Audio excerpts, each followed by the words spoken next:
September 1953, New York City. A 22-year-old actor nobody in Hollywood had ever heard of walked into the offices of one of the most powerful directors in the history of American cinema.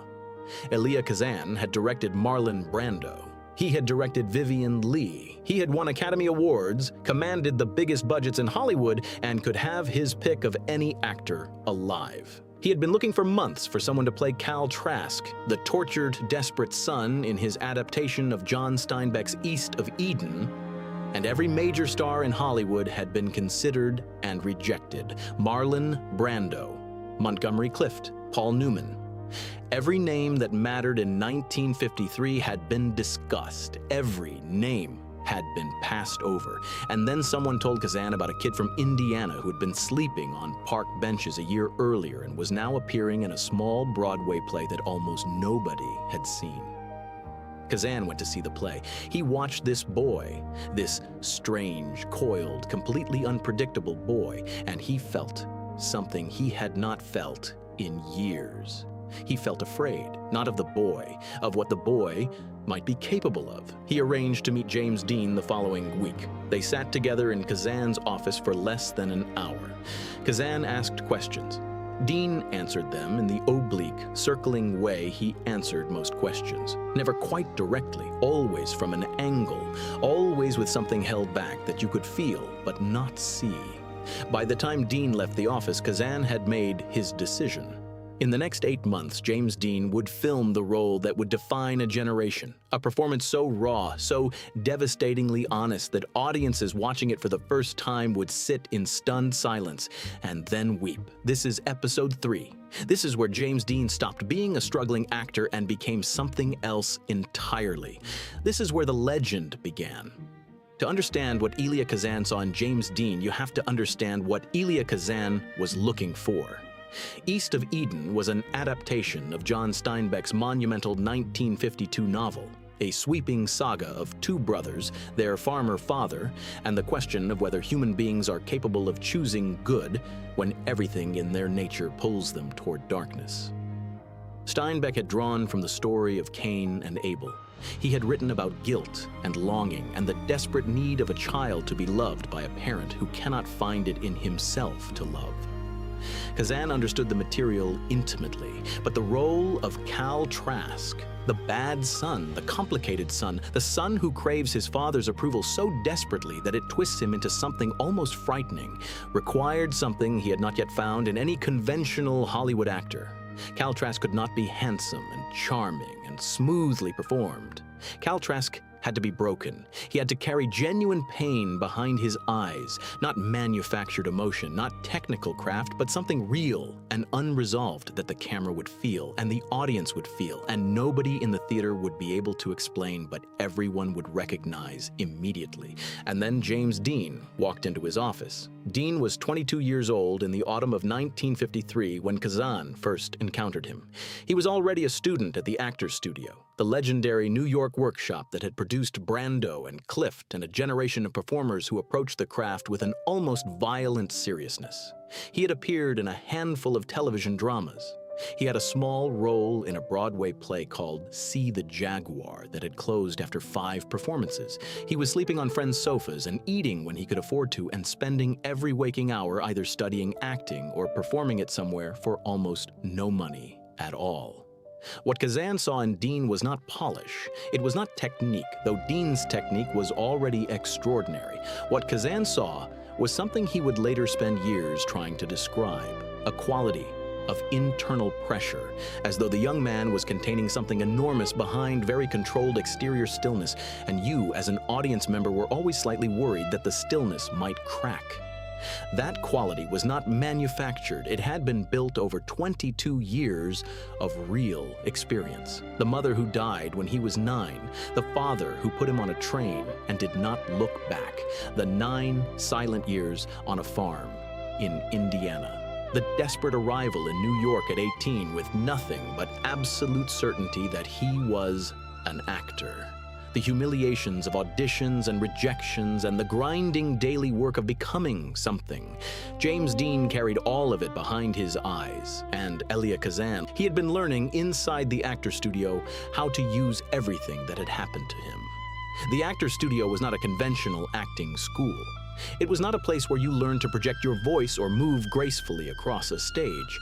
It was a place where you were taught by the legendary teacher Lee Strasberg that the most powerful thing an actor possessed was not skill.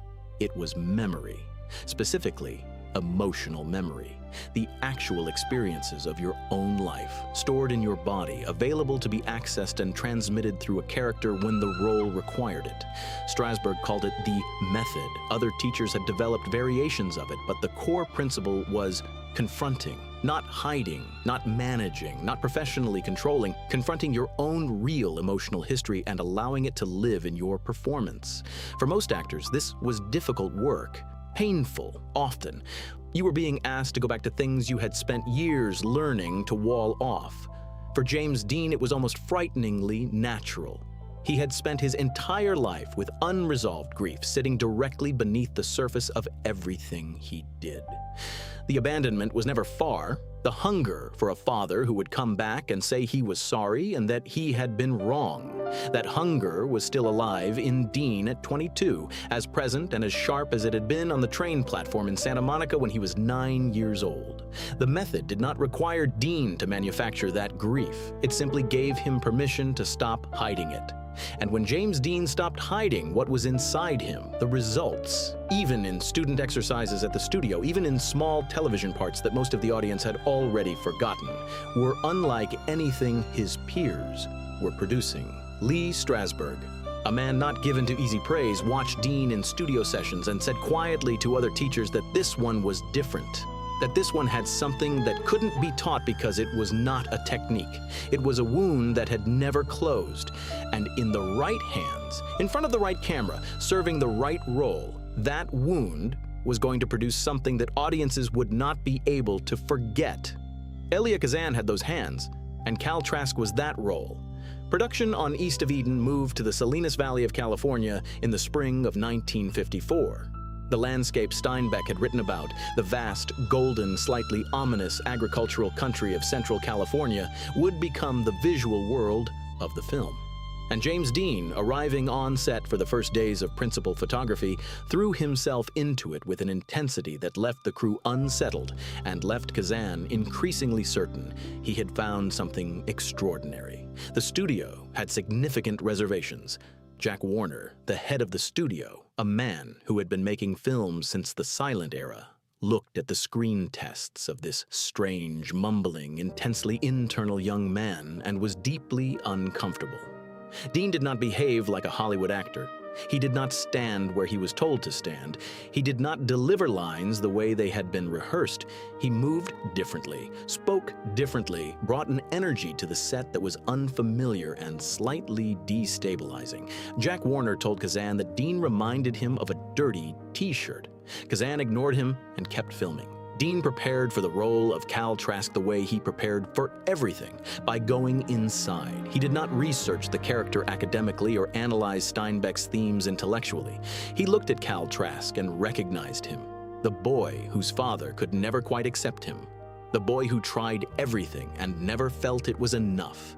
The boy whose love expressed itself as desperation because he had learned very young that love without security felt exactly like that. Desperate, reaching, never quite landing. James Dean did not have to invent Cal Trask. He already knew him. What emerged on camera was something the other actors noticed immediately. Dean's co-star, Raymond Massey, playing the stern father, Adam Trask, found Dean's methods maddening. Dean would not give consistent performances take to take, would not hit the same marks, would not deliver the same emotional beats in the same way twice. Elia Kazan later said that directing James Dean was less like directing and more like pointing a camera at something true. But there was one scene in East of Eden that would define the film. One scene that would stop audiences cold in theaters across America. One scene that 70 years later is still studied in acting classes around the world as one of the greatest pieces of film performance ever committed to celluloid. It is the birthday scene. Cal Trask has spent months working in the bean fields, saving money, trying to give his father something meaningful, trying to find a way to make his father see him. He wraps the money he has earned and presents it to Adam at his birthday celebration. He stands there, 23 years old and desperate and hopeful, offering the most genuine thing he has ever given anyone. And his father rejects it. Not coldly, not cruelly, exactly.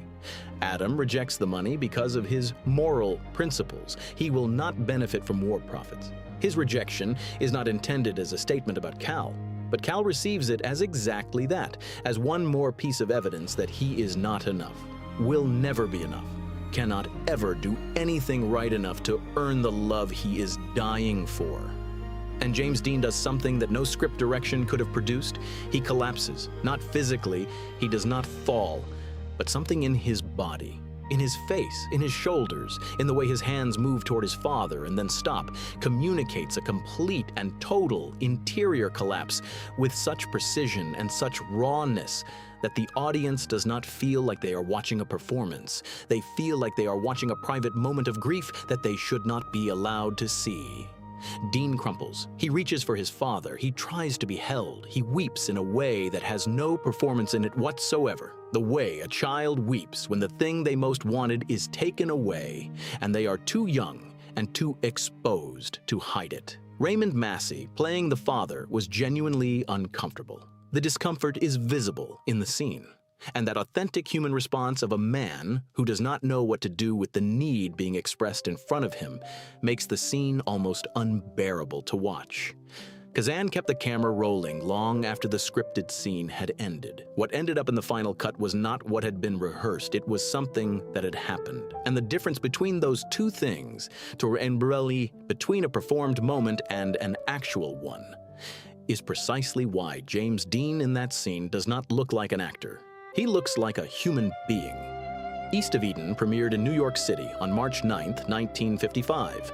James Dean was 23 years old. He had never attended a major Hollywood premiere. He had been sleeping on park benches 2 years earlier. He had been told by agents and casting directors and studio executives that he was too strange, too internal, too unconventional to ever be a major film star. He attended the premiere in a suit that did not quite fit right, with his hair going in several directions, looking slightly dazed by the magnitude of what was happening around him. The audience that night watched the film in near silence. When the lights came up, people sat in their seats longer than was usual. The applause when it came was enormous and sustained and had an emotional quality that the people present would describe for decades afterward. The reviews were unlike anything a debut performance had produced in years. Critics reached for language they had not previously needed. They wrote that Dean was not simply a new talent, but a new thing, a new kind of presence on screen that American cinema had not produced before. The New York Times wrote that Dean had arrived fully formed as a major artist. Variety wrote that the performance was the kind that came along once in a generation. The film industry that had rejected Dean's unconventional energy, that had found him difficult and unlike what a movie star was supposed to be, watched East of Eden that night and quietly revised every opinion it had held. But the most significant moment of that premiere evening was not in the theater. His father, Winton Dean, was there. The man who had put his 9-year-old son on a train to Indiana 14 years earlier. The man who had not been a father in any meaningful sense for most of James Dean's life. Winton had come to see what his son had made of himself. The conversation between them in the lobby afterward was brief. It was not the reconciliation the story might seem to require. James Dean was not a man who expressed himself easily in direct conversation with people who had hurt him. He was a man who expressed himself in front of a camera, in the controlled space of a role where the real feelings could be transmitted through a character and received at a safe distance. They spoke for a few minutes. The crowd of industry figures and journalists and admirers moved in. The moment ended. Whatever had passed between them was private and remained so. But people who knew Dean well noted that in the weeks following the premiere, something had shifted in him. Not peace, exactly, something quieter than that. The boy who had spent his entire life reaching for a father's approval had, in the most public possible way, produced something undeniable. He could not be ignored. He could not be rejected. He had made himself seen exactly as he had decided to do on that farm in Fairmount, Indiana, more than a decade before. East of Eden earned James Dean his first Academy Award nomination for Best Actor. He would not attend the ceremony. He would be filming when the nominations were announced, and his response, characteristically, was to nod briefly and go back to work. Because he was already on to the next thing, already deep into something that the people around him could feel building, but nobody could quite describe yet. A second film, A Red Jacket, a story about the rage and loneliness of an entire generation that had no word for what it was feeling. He was already on the set of Rebel Without a Cause, and the James Dean that walked onto that set was not the uncertain kid who had arrived in Salinas not knowing if he could carry a major Hollywood film. He was something new, something that had been forged in the birthday scene, in the silence between him and his father in the lobby, in the 2 years of the actor studio learning to stop hiding what was inside him. He was 23 years old. He had made one film, and America had not seen anything yet. Episode 4, The Red Jacket, The Chicken Run, The Rooftop, the night James Dean became the permanent symbol of an entire generation's longing, and the warning signs that no one around him wanted to see. This is Legends of America. Think about what had just happened. A boy from a dirt-poor Indiana farm put on a train at 9 years old and told without words that he was not worth staying for. Arrived in New York at 18 with no money, no connections, nothing but a conviction so absolute it bordered on delusion that the world was going to know his name. That boy had just made an audience of Hollywood's most powerful people weep. Not politely, not professionally. Weep the way you weep when something reaches past your defenses and finds the thing you have been quietly protecting. The thing in you that also reached once, that also wanted to be held by someone who turned away instead. James Dean had done that at 23 years old in his first major film. The birthday scene in East of Eden is not simply a great acting performance. It is a document of actual grief, transmitted through a fictional character, preserved on film forever. When you watch Dean crumple in that scene, you are not watching a man pretend. You are watching a man who found, in the structure of a role, the only safe place he had ever been able to put 23 years of unresolved loss. The audience felt it in 1955. Audiences have felt it every single time in the 70 years since. Letters poured into Warner Brothers from teenagers across America, young people who had watched Cal Trask reach for his father and recognize something they had no other language for, something about being young and desperate and full of feeling that the world had no interest in receiving. James Dean had given them a mirror, and in doing so, he had accidentally become the spokesman for a generation that didn't yet know it needed one. He was not finished. He was barely started. The Red Jacket was still coming. The role that would make his name not just famous, but eternal, synonymous with a feeling, with an era, with the permanent ache of being young and certain the world was set up wrong. 6 months. That's all that stood between this premiere night and Rebel Without a Cause. 6 months, and James Dean would become something that could never be undone. But first, he went back to his trailer, took off the suit that didn't quite fit, sat alone in the way he always sat alone, completely still on the outside, something enormous moving beneath. Then he went to sleep, because tomorrow there was work to do. There was always work to do. Episode 4, The Red Jacket, The Chicken Run, The Rooftop, and the first quiet signs of the road already leading toward September 30th, 1955. This is Legends of America.